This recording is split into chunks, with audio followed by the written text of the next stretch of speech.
세상이 각자 햇볕 아래 자리를 찾으려고 애쓰는 곳에서 친절한 가면 아래 진정한 본질을 숨긴 인물들을 만나게 됩니다. 겉보기에는 그들은 개방적이고 우호적으로 보이지만 시간이 지남에 따라 그들의 행동은 불안을 야기하기 시작합니다. 점차적으로 주변 사람들에게 눈에 띄지 않게 그들은 조작하고 에너지를 고갈시키고 자신감을 훼손하기 시작합니다. 이 위협을 제때 인식하지 못하면 빠져나오기 쉽지 않은 혼란에 빠질 수 있습니다. 인간 정신의 깊이를 탐구하면서 칼 융은 다른 사람의 삶에 파괴를 가져오는 사람들을 인식할 수 있는 징후를 발견했습니다. 이러한 징후는 내면의 평화를 깨뜨릴 수 있는 사람을 이해하는 데 중요한 열쇠가 될 것입니다. 위험한 사람들을 제때 인식하고 그들의 부정적인 영향으로부터 자신을 보호하기 위해 이 정보에 주의를 기울이는 것이 중요합니다. 이 결정은 내면의 균형을 유지하는 데 가장 현명한 단계가 될 것입니다. 에너지는 속이지 않습니다. 어떤 사람이 설명할 수 없는 불편함을 유발한다면 자신의 감정에 귀를 기울일 가치가 있습니다. 틀림없이 모든 사람은 처음 만났을 때 이상한 예감이 드는 상황에 직면했을 것입니다. 겉으로는 모든 것이 정상적으로 보이지만 마음속 깊은 곳에서는 무언가가 경고합니다. 그 사람은 나쁜 말을 하거나 부적절한 행동을 하지 않지만 그의 시선, 목소리 톤 또는 단순히 그의 존재가 불안을 유발합니다. 많은 사람들이 서둘러 판단하지 마세요. 과장하고 있을지도 몰라요. 뭔가 잘못되었다는 증거가 없어요. 라는 합리적인 주장에 굴복하여 이 감정을 무시하는 실수를 저지릅니다. 그러나 무의식은 이미 보이지 않는 신호를 포착했습니다.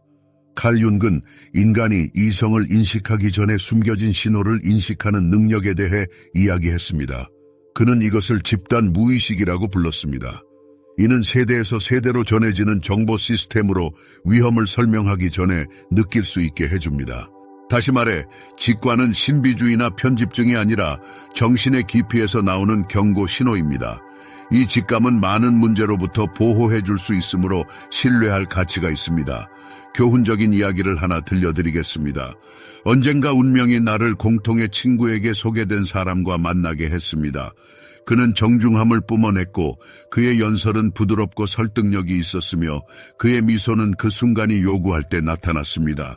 그러나 이 모든 외적인 매력에도 불구하고 그의 존재에서 무언가가 설명할 수 없는 불안감을 유발했습니다. 나는 그 감정을 말로 표현할 수 없었지만 마치 내 몸 자체가 여기에는 함정이 있다고 주장하는 것처럼 육체적인 불편함을 느꼈습니다. 불행히도 나는 이 내면의 목소리를 무시하기로 결정했습니다. 결국 아무런 타당한 근거 없이 어떻게 사람을 판단할 수 있겠습니까? 시간이 흐르고 달이 바뀌면서 점차적으로 이 사람의 진정한 본질이 내 앞에 드러났는데 이는 처음의 인상과는 현저히 달랐습니다. 우정의 가면 뒤에는 정교한 조작, 교활한 이중성, 솔직한 부정직이 숨겨져 있었습니다. 바로 이 순간에 나는 매우 중요한 것을 깨달았습니다. 내면의 에너지, 그 직관은 결코 속이지 않습니다. 문제는 우리가 종종 그 경고에 귀를 기울이기를 완강히 거부한다는 것입니다. 처음부터 직감을 믿었더라면 많은 문제와 실망을 피할 수 있었을 것입니다. 직관의 기초가 되는 과학은 신비주의나 밀교와는 아무런 관련이 없습니다. 오히려 우리 안에 내재된 깊은 생존 본능입니다. 칼 융이 통찰력 있게 지적했듯이 직관은 무의식적 지식의 한 형태입니다. 우리가 말로 표현하고 논리적으로 이해하기 전에 잠재의식 수준에서 인식하고 처리하는 정보입니다. 우리의 뇌는 상대방이 필사적으로 숨기려고 해도 얼굴의 가장 작은 미세 표정, 목소리의 가장 미묘한 억양, 거의 눈에 띄지 않는 몸짓 및 기타 미묘한 신호를 포착하여 사람의 진정한 의도를 드러내는 놀라운 능력을 가지고 있습니다. 따라서 누군가를 만났을 때 이상하고 설명할 수 없는 느낌을 받는다면 이는 잠재의식이 위험이나 위협을 나타내는 과거의 상황에 해당하는 특정 행동 패턴을 이미 인식했기 때문일 수 있습니다. 아마도 당신은 대화 상대방의 얼굴에서 멸시의 찰나적인 표정을 포착했을 수도 있고 그의 미소가 진실하지 않다고 생각했을 수도 있고 그의 목소리 톤이 그가 말하는 말과 일치하지 않는다고 생각했을 수도 있습니다. 그러나 당신의 의식적인 마음이 이러한 불일치를 즉시 해독하고 설명할 수 없기 때문에 당신은 단순히 그것을 직관적인 예감으로 느낍니다. 가장 중요한 것은 대부분의 사람들이 이러한 미묘한 신호를 합리적으로 설명하지 못하고 무시한다는 것이며 이것이 치명적인 실수가 된다는 것입니다. 그렇다면 진정한 직관의 목소리를 편집증의 속삭임과 어떻게 구별할 수 있을까요? 물론 모든 사람을 불신하는 수렁에 빠져들 수는 없지만 내면의 목소리를 무시하지 않고 터무니없이 부풀리지 않고 들을 수 있는 능력을 키우는 것은 가능합니다. 이것이 핵심적인 차이점입니다. 직관은 조용히 말하지만 그 목소리는 일관성이 있습니다. 처음부터 뭔가 잘못되었다는 모호한 느낌이 들고 그 느낌이 시간이 지나도 사라지지 않는다면 가장 주의를 기울일 가치가 있습니다. 반대로 편집증은 강렬하고 불안정하게 나타납니다. 많은 사람들에게 과도한 의심을 느끼고 당신의 인식이 끊임없이 변한다면 그것은 실제 위험에 대한 경고가 아니라 내면의 두려움의 표현일 가능성이 더 큽니다. 당신의 잠재의식이 보내는 신호를 해독하는 법을 배우십시오. 왜냐하면 그것은 이성이 깨닫기 훨씬 전에 진실을 인식하기 때문입니다. 윤기 말했듯이 무의식은 의식보다 먼저 압니다. 따라서 다음에 특정 사람과 소통할 때 설명할 수 없는 불편함을 느낀다면 무시하지 마십시오. 종종 그 모호한 불안이 너무 늦기 전에 주어지는 유일한 경고입니다. 그리고 또 다른 중요한 점은 일부 사람들은 이상하고 불쾌한 에너지를 방출할 뿐만 아니라 당신의 생명력을 흡수하는 능력이 있다는 것입니다.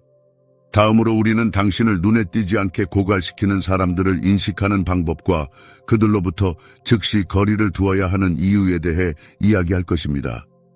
자, 에너지 뱀파이어. 그들이 당신의 모든 에너지를 빨아먹기 전에 그들을 인식하는 방법. 이 점은 이전 점과 밀접하게 관련되어 있으므로 특히 주의하십시오. 이제 에너지는 거짓말을 하지 않으며 당신의 직관은 이성이 아직 처리하지 못한 것을 포착할 수 있다는 것을 알았으므로 또 다른 중요한 것을 이해해야 합니다. 당신에게 이상한 느낌을 유발하는 모든 사람들이 그것을 명백하게 하는 것은 아닙니다. 어떤 사람들은 공개적으로 공격하지 않고 명백한 조작에 의존하지 않으며 겉보기에는 위험해 보이지도 않습니다. 그러나 그들과 대화한 후 함께 시간을 보낸 후에는 매번 지쳐 있다고 느낍니다. 마치 당신 안에 무언가가 천천히 사라지는 것처럼 말입니다. 당신은 열정, 사고의 명확성을 잃고 눈에 띄는 이유 없이 무기력하게 됩니다. 스위스의 정신과 의사 칼 윤근, 한때 삶의 힘의 개인적인 원천을 찾지 못한 개인은 종종 주변 사람들로부터 그것을 빌린다고 언급했습니다. 이것은 소위 에너지 뱀파이어에 대한 것으로 그들의 교활함은 처음에는 무해하고 심지어 매력적이기까지 하다는 데 있습니다. 개인적인 경험을 하나 들려드리겠습니다. 얼마 전 운명이 나를 특별한 인상을 주는 사람과 만나게 했습니다. 그는 항상 주의 깊게 들어줄 준비가 되어 있었고 항상 매력적인 이야기를 가지고 있었으며 주변 사람들의 관심을 사로잡을 수 있었습니다. 카리스마 있고 웅변적인 그는 마법적인 에너지를 가지고 있었습니다. 그러나 시간이 지남에 따라 나는 한 가지 패턴을 알아차리기 시작했습니다. 그와 대화할 때마다 나는 완전히 지쳐 있다고 느꼈습니다. 처음에는 그 이유를 이해할 수 없었습니다. 우리의 대화는 부정적인 주제와 관련이 없었고 논쟁이나 의견 차이가 없었지만 그럼에도 불구하고 모든 상호작용은 내가 돌려받는 에너지보다 더 많은 에너지를 빼앗아갔습니다.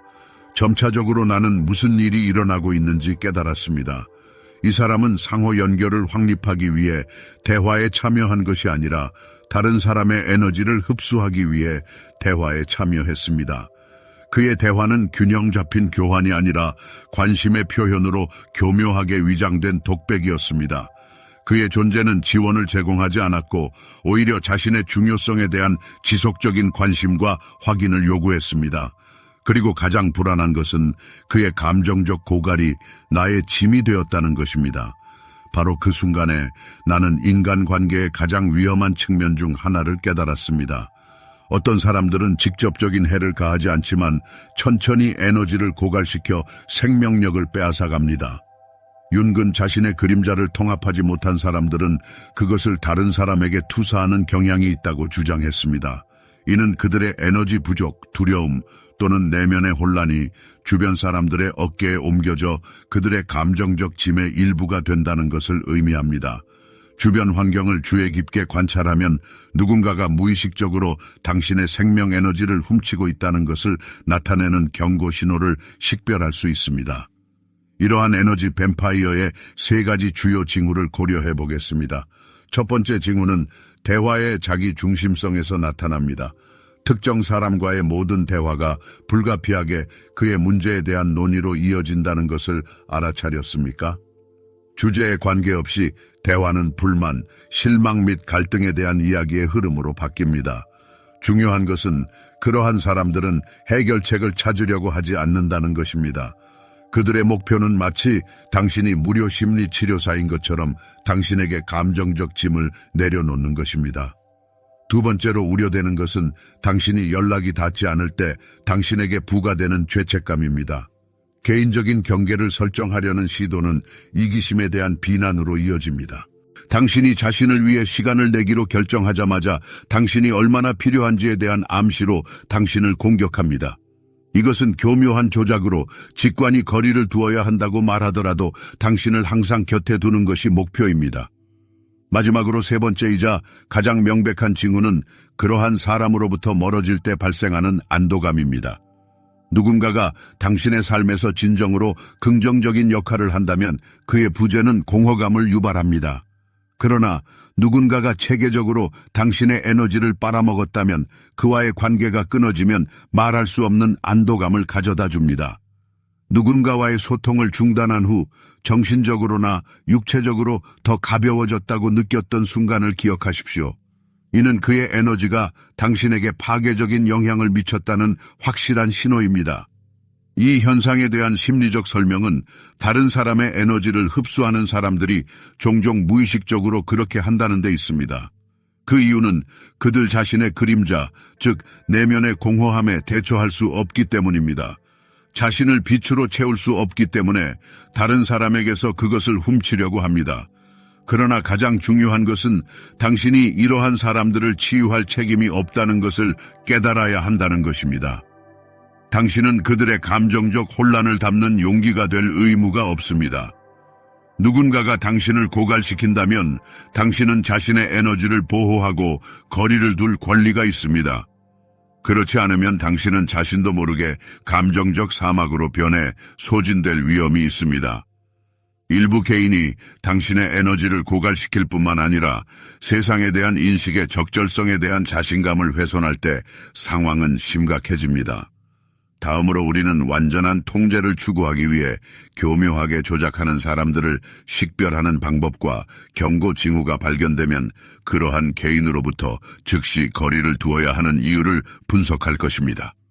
숨겨진 조작은 피해자가 자신의 현실을 의심하게 만드는 교활한 과정입니다. 이러한 유형의 영향은 은밀하고 눈에 띄지 않게 작용하여 자신에 대한 신뢰를 점차적으로 파괴하기 때문에 공개적인 공격보다 훨씬 더 위험합니다. 사람은 자신의 인식의 적절성을 의심하기 시작합니다. 칼 윤기 말했듯이 우리가 부정하는 자신의 그림자는 주변 사람들에게 투사됩니다. 어떤 사람들은 자신의 그림자를 만나는 것을 피하면서 다른 사람에게 강요합니다.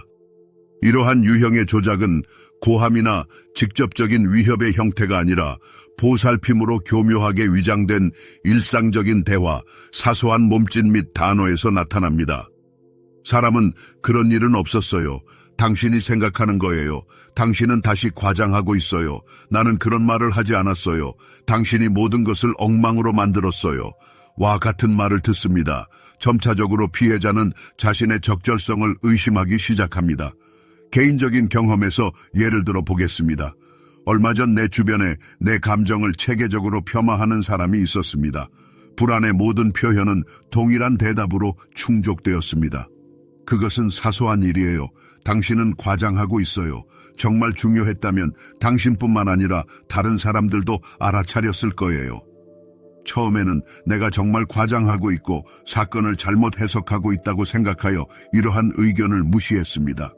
그러나 시간이 지남에 따라 나는 패턴을 알아차렸습니다. 내가 내 경험을 공유할 때마다 이 사람은 문제가 나 자신에게 있다고 암시했습니다. 가장 끔찍한 것은 내가 그것을 믿기 시작했다는 것입니다. 나는 끊임없이 나는 너무 민감한가? 내 인식을 신뢰할 수 있나? 문제가 실제로 일어나는 일이 아니라 나 자신에게 있는 것일까? 라는 질문을 던졌습니다. 이것이 숨겨진 조작의 진정한 위험입니다. 공격자는 공개적으로 공격하지 않고 피해자 스스로 침묵할 때까지 자신에 대한 믿음을 훼손합니다. 가스라이팅, 마음의 교활한 게임과 그 파괴적인 결과. 심리학에는 공격자가 피해자의 현실, 기억 및 감정적 반응에 대한 인식의 적절성에 대한 신뢰를 의도적으로 훼손하는 정교한 형태의 조작인 가스라이팅을 나타내는 용어가 있습니다. 저명한 심리학자인 칼 융은 자신의 그림자, 성격의 어두운 면을 만나는 것을 피하는 개인은 자신의 내면 갈등을 주변 사람들에게 투사하는 경향이 있다고 주장했습니다. 이러한 투사의 한 가지 징후는 사람에게 자신의 무능함과 잘못을 확신시키려는 욕구입니다. 가스라이터의 궁극적인 목표는 단순히 논쟁에서 이기는 것이 아닙니다. 그의 임무는 훨씬 더 깊습니다. 그는 피해자가 자신의 이성에 대한 신뢰를 훼손하고 스스로 일어나는 일을 평가할 수 있는 능력을 박탈하려고 합니다. 자신을 의심하는 사람은 주변 사람들의 의견에 의존하게 되고 결과적으로 통제와 조작에 쉽게 굴복합니다. 가스라이팅을 인식하는 방법은 무엇입니까? 당신이 당신의 인식을 왜곡하여 조작당하고 있다는 것을 나타내는 특징적인 징후가 있습니다.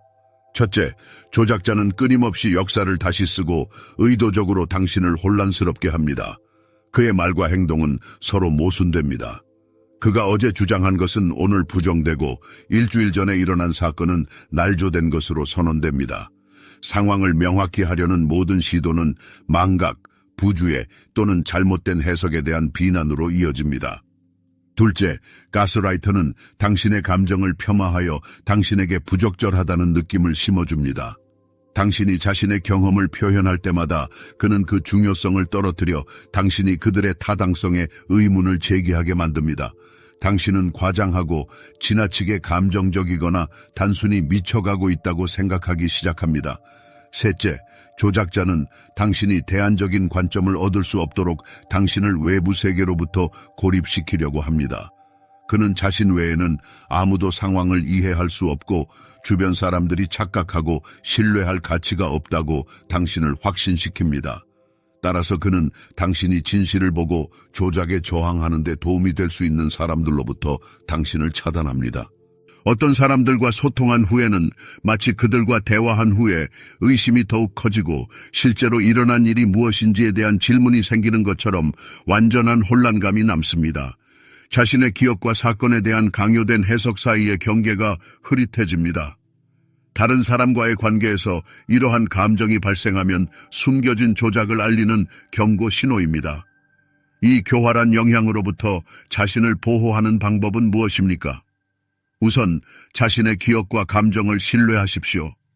당신이 경험한 고통은 현실이며 당신의 경험을 확인하거나 반박할 전문가가 필요하지 않습니다. 당신의 삶에 명확성과 지원을 가져다주는 사람들로 자신을 둘러싸십시오.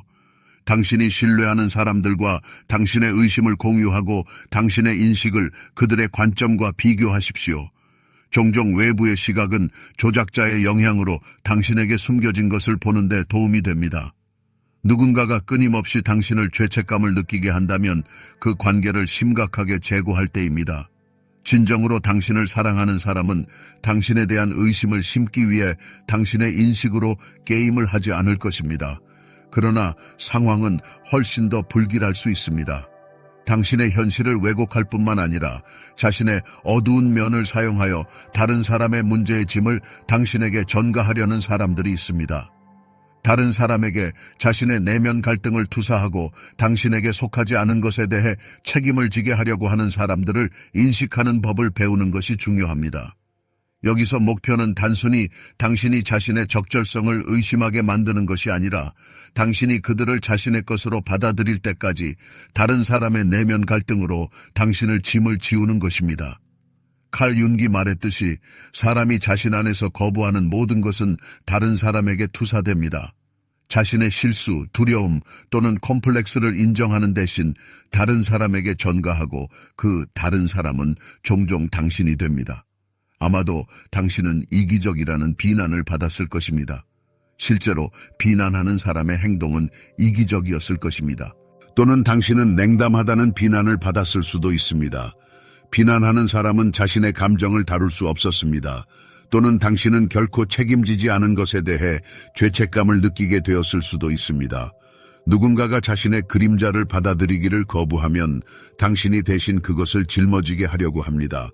인간관계의 본질에 대해 생각하게 만드는 이야기를 하나 들려드리겠습니다. 얼마 전 운명이 나를 그의 삶이 갈등과 분노의 지속적인 연속으로 보이는 사람과 만나게 했습니다. 그는 끊임없이 주변 사람들의 배신, 그들의 이기심 및 조작에 대한 경향에 대해 불평하면서 자신을 다른 사람의 음모의 희생자로 제시했습니다. 그러나 그의 행동을 관찰하면서 나는 놀라운 패턴을 알아차리지 않을 수 없었습니다. 그는 자신이 다른 사람에게서 그토록 격렬하게 비판했던 바로 그 자질을 나타냈습니다.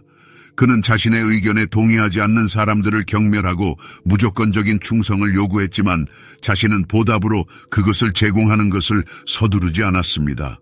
그의 모든 이야기는 동일한 시나리오로 구성되었습니다.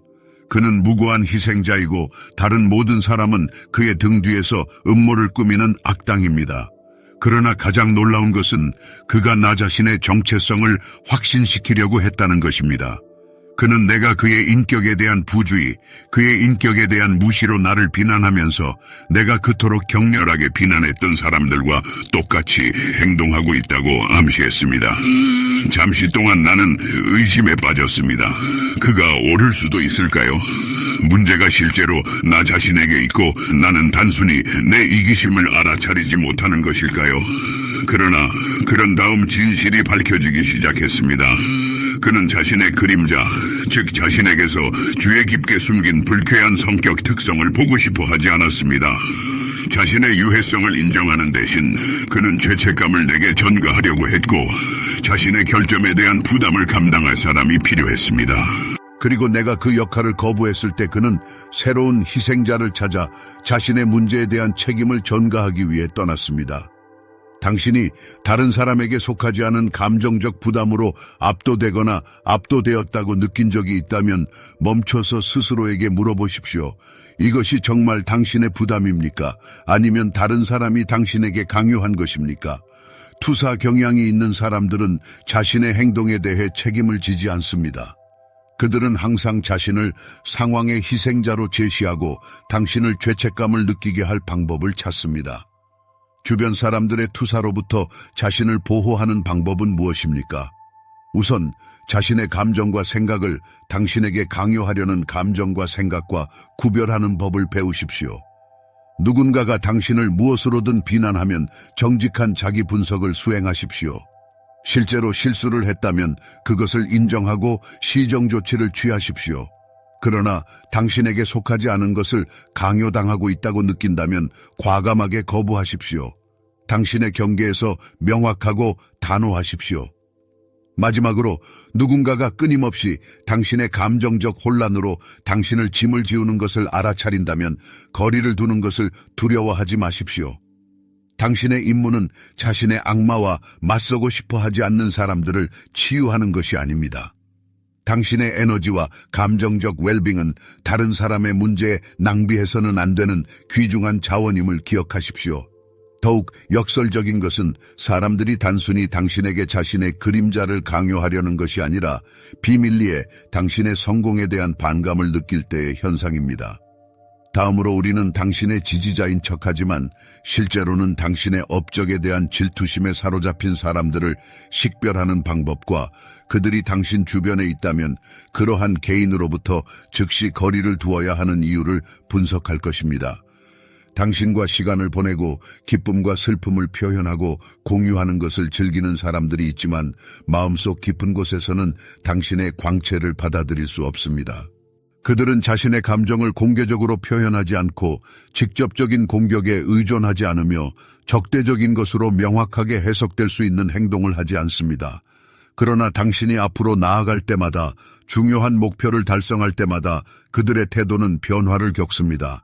그들은 축하를 잊고 당신의 공로를 폄하하고 당신의 업적을 폄하할 방법을 찾습니다. 더 주의 깊게 관찰하면 이것이 우연이 아니라는 것이 분명해집니다. 칼 융이 언급했듯이 질투는 다른 사람에게 투사된 자신의 그림자에 지나지 않습니다. 사람이 자신의 내면 갈등을 해결하지 못하고 정신적 상처를 치유하지 못하면 자신이 실패한 곳에서 다른 사람이 성공했다는 사실을 받아들이기가 어렵습니다. 가장 큰 위험은 그러한 사람들이 종종 당신과 가까운 곳에 있다는 사실입니다. 그들은 낯선 사람이 아니며 명백한 경쟁자가 아니며 친구, 가족 또는 동료입니다. 그들은 비밀리에 당신의 성장에 대한 반감을 품고 있습니다. 개인적인 경험을 하나 들려드리겠습니다. 내 가까운 주변에는 내가 좋은 친구라고 생각했고 내가 발전하기 전까지는 항상 내 곁에 있었던 사람이 있었습니다. 내가 성취할 때마다 그의 태도는 변했습니다. 그의 말에 대한 지지는 조언으로 위장된 의심으로 대체되었습니다. 내가 새로운 프로젝트를 시작할 때마다 그는 그것이 효과가 있을지 확신하지 못합니다. 많은 사람들이 이미 비슷한 것을 시도했습니다. 그럴 가치가 있을까요? 라고 말했습니다. 처음에는 그가 단순히 내가 현실적으로 유지하도록 돕고 싶다고 생각했지만 시간이 지남에 따라 패턴이 분명해졌습니다. 그것은 객관성도 조언도 아니었고 내 업적을 폄하하려는 미묘한 시도였습니다. 주목할 만한 것은 이 사람이 다른 사람의 성공을 기꺼이 축하했지만 나의 발전은 그를 불편하게 만들었다는 것입니다. 바로 그 순간에 나는 중요한 것을 깨달았습니다. 질투는 공개적으로 자신을 드러내는 경우가 드뭅니다. 그것은 항상 노골적인 증오나 명백한 적대적인 행동의 가면을 쓰지 않습니다. 종종 우정, 지원 및 겉보기에 가까움의 외관 뒤에 교묘하게 숨겨져 있습니다. 당신의 빛이 그들의 빛을 가리지 않는 한 당신을 곁에 두고 싶어 하는 사람들이 있기 때문입니다. 질투는 항상 공격적인 말로 나타나는 것은 아닙니다. 종종 그것은 미묘한 몸짓, 인간의 진정한 감정을 배신하는 가장 미묘한 반응에 숨겨져 있습니다. 기쁜 소식을 공유할 때 응답으로 진정한 기쁨을 느끼지 못하고 무관심이나 모호한 불안만 느낀다면 조심하십시오. 당신의 승리에서 축하 대신 결함을 찾고 의심을 뿌리고 당신의 업적을 폄하한다면 그것은 경고 신호입니다. 그들이 다른 사람의 성공을 열렬히 기뻐하지만 당신에 대해서는 거리를 두고 냉담함을 유지하는 것을 알아차린다면 이 행동 뒤에는 단순한 우연 이상이 숨겨져 있습니다. 그들이 앞으로 나아갈 때마다 점차적으로 당신에게서 멀어진다면 그것은 우연이 아닙니다. 문제는 당신이 너무 많이 변하고 있다는 것이 아니라 그들의 내면의 그림자가 당신의 광채를 견딜 수 없다는 것입니다. 그러한 사람들을 곁에 두는 것은 위험합니다. 융이 말했듯이 자신의 그림자를 부정하는 사람은 조만간 그것을 주변 사람들에게 투사하기 시작할 것입니다. 질투하는 사람들은 종종 자신의 질투를 인식하지 못합니다. 그들은 자신이 질투심이 많다고 생각하지 않고 그들의 말, 행동 및 냉담함이 분노에서 비롯된다는 것을 인정하지 않습니다. 따라서 내면의 악마와 맞서는 대신 그들은 당신을 막기 위해 그 파괴적인 에너지를 향하게 합니다. 항상 명백하지 않고 항상 직접적인 공격이 아니지만 당신의 영혼에 스며들어 의심을 뿌리는 미묘하고 유독한 발언입니다. 이 위험을 인식하지 못하면 그들의 영향력은 당신을 무의식적인 자기 파괴로 몰아넣을 수 있습니다. 당신은 자신의 발전을 늦추고 자신의 야망을 줄이고 더 많은 것을 추구하는 것에 대한 죄책감을 느끼게 될 것입니다. 만약 제때 그 관계를 끊지 않으면 주변 사람들을 불편하게 하지 않기 위해 자신의 빛을 잃을 위험이 있습니다. 가면 뒤에 숨은 악의로부터 어떻게 자신을 보호할 수 있을까요? 시기하는 사람들과 공개적으로 맞서거나 자신의 능력을 증명하는 데 힘을 쏟을 필요는 없습니다. 적대감에 숨겨진 신호를 인식하고 그러한 사람들과의 교류를 피하는 법을 배우는 것이 중요합니다. 여러분의 성취를 진심으로 기뻐하고 여러분의 성장을 위협이 아닌 자신의 발전을 위한 자극으로 여기는 사람들과 함께 지지적인 분위기를 조성하세요. 관계의 진정한 가치는 여러분의 성공이 상대방에게 불편함이나 여러분을 멈추게 하려는 욕구를 불러일으키지 않는다는 점에서 드러납니다. 오히려 새로운 업적을 위한 영감을 줍니다. 특별한 주의를 기울여야 할 가장 불안한 신호는 단순히 시기하거나 조종하는 것을 넘어 여러분의 삶에 파괴적인 혼란을 일으킬 수 있는 사람들이 있다는 것입니다. 다음으로 그러한 위험을 나타내는 핵심 징후를 살펴보고 왜 그러한 사람으로부터 즉시 거리를 두어야 하는지 설명하겠습니다. 다가올 불행의 주요 지표는 그들의 파괴적인 영향이 일반적인 조종이나 숨겨진 시기를 훨씬 뛰어넘는 사람들입니다. 그들은 여러분의 감정적, 정신적 안정성을 약화시키고 여러분의 미래를 위협할 수 있습니다. 역설적인 것은 그러한 인물들이 자신을 공개적으로 드러내는 경우가 드물다는 것입니다. 그들은 악당의 가면을 쓰지 않습니다. 종종 그들은 친구, 파트너, 여러분과 특별한 관계가 있는 것처럼 보이는 사람의 모습으로 여러분의 삶에 들어옵니다. 그러나 시간이 지남에 따라 명확한 패턴이 나타납니다. 그들은 여러분의 삶에 급격하고 강렬하게 침투하지만 점차적으로 혼돈, 혼란, 드라마 및 불안정을 퍼뜨리기 시작합니다. 그리고 무슨 일이 일어나고 있는지 깨닫기도 전에 여러분은 그들의 파괴적인 소용돌이에 휘말리게 됩니다. 인간 영혼에 대한 통찰력 있는 연구자인 칼 윤근, 자신의 그림자에 의해 움직이는 사람들, 내면의 불화를 깨닫지 못하고 자신과의 화해를 추구하지 않으면서 주변의 파괴를 퍼뜨리는 사람들에 대해 이야기했습니다. 당신과 이야기를 하나 나누고 싶습니다. 얼마 전 저는 비범한 에너지를 발산하는 사람을 만났습니다. 그는 강한 매력, 매혹적인 성격, 그리고 그의 특별함을 확신시키는 말투를 가지고 있었습니다. 처음부터 그의 에너지는 샘솟았고 대화는 결코 피상적이지 않았으며 깊은 감정, 매혹적인 이야기, 그리고 영화화할 가치가 있는 순간들을 드러내면서 사물의 본질을 꿰뚫었습니다. 처음에는 그것이 저를 매료시켰습니다. 그러나 시간이 지나면서 저는 불안한 패턴을 알아차렸습니다. 그 사람의 삶은 혼돈에 잠겨 있었습니다. 그는 끊임없이 문제의 중심에 있었고 드라마, 위기, 그리고 주변 사람들과의 갈등에 시달렸습니다. 그의 삶에는 안정과 평화가 없었습니다. 그리고 가장 슬픈 것은 제가 그것을 깨닫지 못한 채 점차 그의 격렬한 소용돌이에 휘말리고 있었다는 것입니다. 처음에는 강렬함으로 보였던 것이 지치는 소모로 변했습니다. 제가 깊은 관계라고 생각했던 것은 감정적인 조종에 불과했습니다. 그리고 제가 진실성이라고 여겼던 것은 끝없는 문제, 흥망성쇠, 격렬한 열정의 소용돌이로 나타났습니다. 결국 진실은 저에게 추악한 모습으로 드러났습니다. 그 사람은 혼돈에서 벗어나려고 하지 않았습니다. 왜냐하면 그의 성격이 그것을 기반으로 세워졌기 때문입니다. 저를 곁에 둠으로써 그는 저를 자신의 혼란스러운 세계로 끌어들였습니다. 가장 분명한 위험 징후는 혼돈이 그 사람을 끊임없이 따른다는 것입니다. 어려운 시기를 겪고 있는 사람과 끊임없이 혼돈 속에서 사는 사람을 구별하는 것이 중요합니다. 만약 어떤 사람이 삶의 어떤 영역에서도 안정을 찾을 수 없고 끊임없이 갈등에 휩싸이고 그의 과거가 그가 만났던 모든 사람과의 격렬한 이야기로 가득 차 있다면 당신 자신이 그의 폭풍의 다음 희생자가 되는 것은 시간 문제입니다. 그의 삶의 여정에 주목하세요. 만약 그의 모든 관계가 드라마로 끝나고 그의 모든 우정이 갈등으로 변하고 그의 삶의 모든 기회가 자신의 행동으로 인해 놓쳐진다면 당신에게는 다를 것이라고 순진하게 생각하지 마세요. 당신은 예외가 아닙니다. 아무도 아닙니다.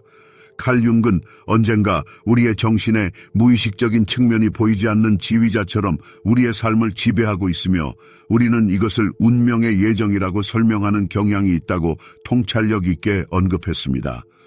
자신의 그림자 측면을 깨닫지 못하고 내면의 변화를 추구하지 않는 사람들은 마치 악순환에 갇힌 것처럼 끊임없이 동일한 파괴적인 시나리오를 반복할 운명입니다. 그들은 안정성을 찾기를 거부함으로써 혼돈의 포로가 됩니다. 만약 여러분이 그러한 사람들 옆에 있다면 그들의 내면의 폭풍이 조만간 여러분의 폭풍이 될 것이라는 점을 기억하세요. 주변의 혼란과 파괴를 퍼뜨리는 사람들로부터 어떻게 자신을 보호할 수 있을까요? 우선 구원자의 역할을 포기하세요. 그들의 성격을 바꾸거나 뿌리 깊은 행동 패턴을 바꾸려고 하지 마세요. 시간이 지나면 모든 것이 기적적으로 해결될 것이라는 환상에 굴복하지 마세요. 만약 어떤 사람이 의식적으로 혼돈 속에서 사는 것을 선택하고 거기에서 벗어나려는 의지를 조금도 보이지 않는다면 여러분에게는 거리를 두는 것 외에 다른 방법이 없습니다. 여러분의 정신과 감정 상태를 보호하세요. 감정적으로 성숙하고 안정된 사람들로 자신을 둘러싸세요. 질서와 조화가 있는 자신만의 세계를 만들고 아무도 그것을 파괴하도록 허용하지 마세요. 왜냐하면 만약 어떤 사람이 자신의 삶의 모든 측면에 혼돈을 가져온다면 그 혼돈이 여러분의 삶에도 침투하는 것은 시간 문제일 뿐입니다. 만약 여러분이 이 글을 끝까지 읽었다면 많은 사람들이 깨닫는데 수년이 걸리는 진실을 깨달았습니다. 우리 삶의 여정에서 만나는 모든 사람들이 좋은 의도를 가지고 있는 것은 아닙니다. 어떤 사람들은 에너지 뱀파이어처럼 눈에 띄지 않게 우리에게서 생명 에너지를 빨아들입니다. 다른 사람들은 교묘하게 조종하여 우리 자신의 적절성에 대해 의심하게 만듭니다. 세 번째 사람들은 자신의 내면 갈등을 우리에게 투사하여 우리의 어깨에 감당할 수 없는 짐을 지웁니다. 다른 사람들은 다른 사람의 성공을 견디지 못하고 어떻게든 우리의 빛을 흐리게 하려고 노력합니다. 그러나 가장 위험한 사람은 자신이 혼돈 속에서 살면서 주변 사람들을 그 속에 끌어들이려고 노력하는 사람입니다. 칼 융의 깊은 지식은 우리에게 조화와 정신적 평형이 우리의 일상생활에서 우리를 둘러싸고 있는 에너지 흐름을 인식하는 능력에 달려 있다는 것을 알려줍니다. 여기서 중요한 것은 미지의 것에 대한 마비적인 두려움이 아니라 의식적인 인식을 발전시키는 것입니다. 이러한 미묘한 신호를 민감하게 감지하고 주변 사람들에게서 나오는 에너지 자극을 심각하게 받아들이는 법을 배우면 돌이킬 수 없는 결과가 발생하기 전에 부정적인 영향으로부터 자신을 보호할 수 있습니다. 우리 삶에 아무런 긍정적인 것을 가져다 주지 않는 사람들로부터 멀어지려는 열망이 이기심의 표현이 아니라는 것을 굳게 이해해야 합니다. 명확한 개인적인 경계를 설정하는 것은 냉담함과 소외가 아니라 자신의 직관을 믿는 것은 과장과 의심이 아닙니다. 이 모든 것은 모든 사람이 가진 불가결한 권리이자 개인적인 책임입니다. 왜냐하면 자신의 내면의 평화를 보호하는 것을 소홀히 하는 사람은 조만간 그것을 영원히 잃을 위험이 있기 때문입니다.